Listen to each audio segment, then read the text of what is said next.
With your role as a behaviour change expert and obviously a health coach supporting people in the programme, what does that mean for people? A behaviour change expert, could you explain that for us? So my role at Second Nature is to support people through the program. We've got an evidence-based education program, and we've also have an app with a variety of tools to support people on their journey. So my role is to blend that into people's routines and lifestyles, and to sort of like translate that into what that would look like practically into their lives. Super interesting. When you say blend it into people's lifestyles, like, could you describe what that means day to day? So when you are supporting the members through our app, how do you approach each person differently? Yeah, no, it's a really great question. Is you sort of have to think about when people are on a weight loss journey, it's about doing a plan that works for them, that's unique and tailored to them. So we've got a whole bunch of tools in the app, a whole bunch of articles, and not everything is going to be for everybody. So it's about really understanding, okay, what does that person need in this moment in time? And then we choose that together in a way that is going to be most supportive for them in that journey.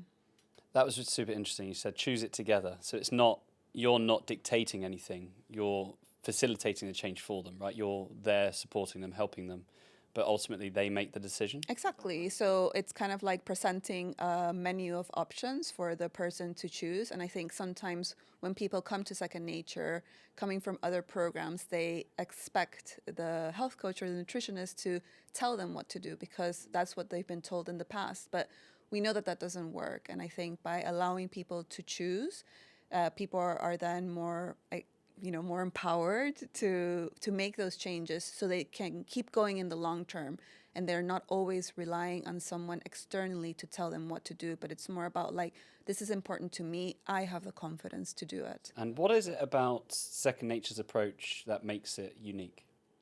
So I think that there's several things. I mean, obviously we talked about the evidence-based approach that we use.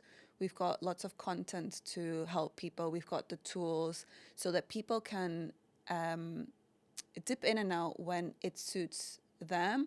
But I think more than anything, what's really important is that it's tailored to the individual, and it doesn't come from a place of judgment or saying where you've gone wrong. It's really about like, this is the evidence, this is what works, now let's pick it together and see what suits you. Absolutely. You've mentioned the tools that we provide people. Could you give an example of one, like maybe the most common tool you use to support people, whether it's to help their cravings or hunger or whatever it might be? What tool do you use on a daily basis, would you say? Yeah, I mean, I think that there's different tools within our articles that I help people with. I think the most common tool that I would use is the one called the HALT strategy. HALT strategy, yeah. And so that's a tool that we usually use for people that are experiencing or want to make changes to emotional eating. So it's basically asking you to halt, so to stop when you get that craving. And so it's asking you to ask yourself, am I hungry? Am I angry? Am I lonely? Or am I tired? Because that's when we are most vulnerable and more likely to be eating because of emotional reasons. And so it helps you take a step back immediately so that you can create that pause before you respond. So it's helping people tune into what their body is telling them effectively, because I guess so many people are conditioned to use food as like a coping mechanism, right, when they're feeling any of those difficult and challenging emotions.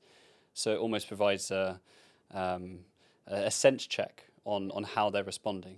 Yeah, exactly. And I think that that's what's really important, is that it is a sense check, but like with anything at Second Nature, it's not a rule. So we're not saying that you can't ever use food as a way of coping with emotions. Of course you can, but it's like, what else is out there? So it's again that menu of options so that the person feels like there is a way of changing my life as it is now, but it's not a rule. It's more kind of like a guideline. And from your perspective, what is the most or the most common misconceptions about weight loss? I think the most common misconception is that it's about eating less and moving more, that it should be something so simple, and that why do people don't just get on with it. But I think it's something that is very personal, And I think that it also takes time. And the reason that it takes time is because we have to undo all of the work that people have done from previous diets. And that also takes time as well.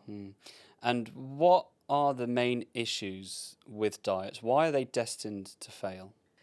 I think the reason that they are destined to fail is because they're based on restriction and they're based on what I would say punishment as well. And I think it leads to people having an unhealthy relationship with food. It stops them from tuning into their body and solely relying on external mechanisms when our body does a really good job of telling us when we should eat and what we need. And it's just that unfortunately we do live in an environment where there's a lot of food around, and modern life is stressful, so that can make it very difficult to make a food choice. And when you said punishment, do you mean the typical diets inherently lead people to punishing and blaming themselves for their food choices and their behaviors and how they think, how they feel? I think so. And I think as well, like when somebody goes on a weight loss journey or on a diet, they're mainly relying on the scales as a way of measuring progress, right? And when that scale doesn't go down, sometimes the response is, for example, you won't get clapped at in a situation, right? Whereas if you lose weight, you're like, people are clapping at you, like, oh, Yes. celebrating that. Whereas if it goes up, then it's like, okay, you did something wrong, right? And then you create that internal failing. And I think that if you're just using weight loss as a measure of progress, then that's where it can really knock your confidence. That makes sense. So then why do you feel a holistic approach to weight loss is important? I think a holistic approach is important because there's so many aspects that influence our food intake. So I think if you start making a change in one area, it will have a knock-on effect on one area. And I think it's like we're complex human beings. It's not just about your food intake. It's about sleep, stress, physical activity, all of these things that influence not just our weight, but I think it's really important to highlight that these things support our health and well-being. So weight loss is a part of it, but we're also doing these things because it means that we're going to be healthier, we're going to be happier, and we can also do the things that we really want to enjoy in life.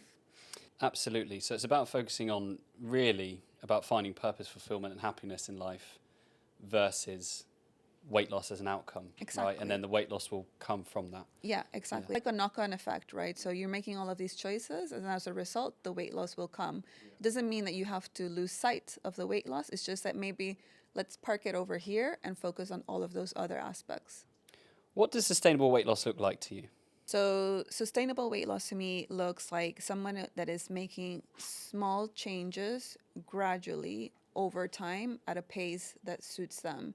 Because I think that people run into problems when they start making too many changes and all of a sudden they get overwhelmed and then they quit. And I think that that's when the judgment comes in. So sustainable weight loss is all about making small changes that you can sustain in the long term.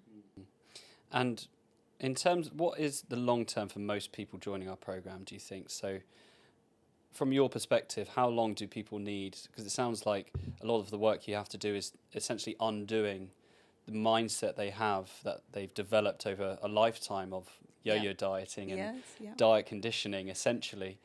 How long, realistically, for people do you think it takes to, I guess, break that down and develop that new mindset? Yeah, no, that's a really great question. I think it will vary, I think, because people have different lifestyles and different priorities. And I think as well, the support that people have around them is also going to have a massive influence. But I think that typically, people would think that it would take 3 months, but I think 3 months is just the beginning.